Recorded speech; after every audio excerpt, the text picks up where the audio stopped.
বাবা জীবিত থাকাকালীন যদি তার সন্তান মারা যায়, তাহলে তার নাতি দাদার সম্পত্তি থেকে কতটুকু অংশ পাবে? দেখুন, কোনো বাবা যদি দুনিয়া থেকে যাওয়ার আগে আগে ছেলে দুনিয়া থেকে চলে যায়, তাহলে সেক্ষেত্রে যেই লোক দুনিয়া থেকে চলে গেল তার সন্তানরা তার দাদার সম্পত্তি থেকে আইনত কোরআন এবং সুন্নাহর আলোকে সরাসরি কোনো বিশেষ হিস্সা পাবে না, যেহেতু তারা ওয়ারিস না। কারণ একজনের সম্পদে তার সন্তান মালিক হয় তার মৃত্যুর পর। কখন মালিক হয়? সেই লোকটার মৃত্যুর আগেই যদি ওই লোক মারা যায়, অর্থাৎ সন্তান মারা যায়, তাহলে তো বাবার সম্পদ থেকে মালিক হওয়ার সুযোগই পেল না, সে দুনিয়া থেকে চলে গেল। আর তার সন্তানরা মালিক হবে বাপের মাধ্যমে। সে বাপই মালিক হয় না, তো তারা কোত্থেকে মালিক হবে? এই জন্য তারা মিরাজ পাবে না। কিন্তু এর মানে এই না যে তাহলে নাতিরা অসহায় হয়ে থাকবে, তারা কি করবে? মনে রাখবেন, যার বাবার কোনো সম্পদ নাই সেও পৃথিবীতে বেঁচে থাকে এবং অনেক সময় আরো ভালোভাবে বেঁচে থাকে। ঠিক না ভাই? ঠিক। আর এর চেয়ে বড় কথা হলো যে দাদা শরিয়াত দৃষ্টিকোণ থেকে বাবার মৃত্যুর পর যদি তার ছেলে মেয়েরা থাকে, তাদেরকে দাদা হিসাবে তার ভরণ পোষণ দেওয়া, তার ক্ষয় খরচ দেওয়া, পড়ালেখা করানো, চিকিৎসা করানো, বাসস্থান দেওয়ার সকল দায় দায়িত্ব বহন করতে হবে দাদাকে। কাকে বহন করতে হবে? দাদাকে বহন করতে হবে। অতএব এটা মনে করার কারণ নাই যে ইসলামে কোনো শূন্যতা বা সংকট আছে, যে বাবা মরে গেল, সন্তানরা অসহায় হয়ে গেছে কারণ দাদার সম্পদ তাদের হিস্সা নাই। সম্পদের হিস্সা তো পরের প্রশ্ন।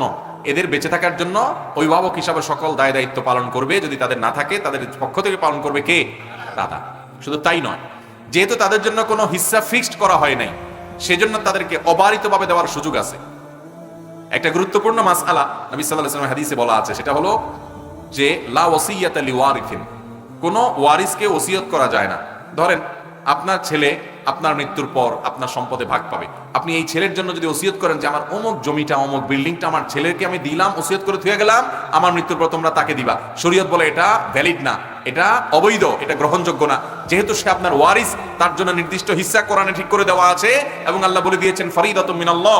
এই নির্ধারণ এবং হিস্সাটা কে ঠিক করেছে? আল্লাহ।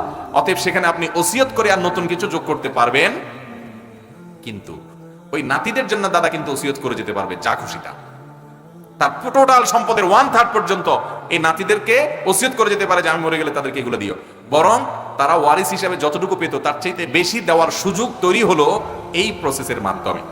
আল্লাহ রাব্বুল আলামিন কার জন্য কোনটা প্রয়োজন তিনি সবচেয়ে ভালো জানেন। অতএব আল্লাহর সাথে পাল্লা দিয়ে গোল্লা যায় না, পণ্ডিতি করতে যায় না।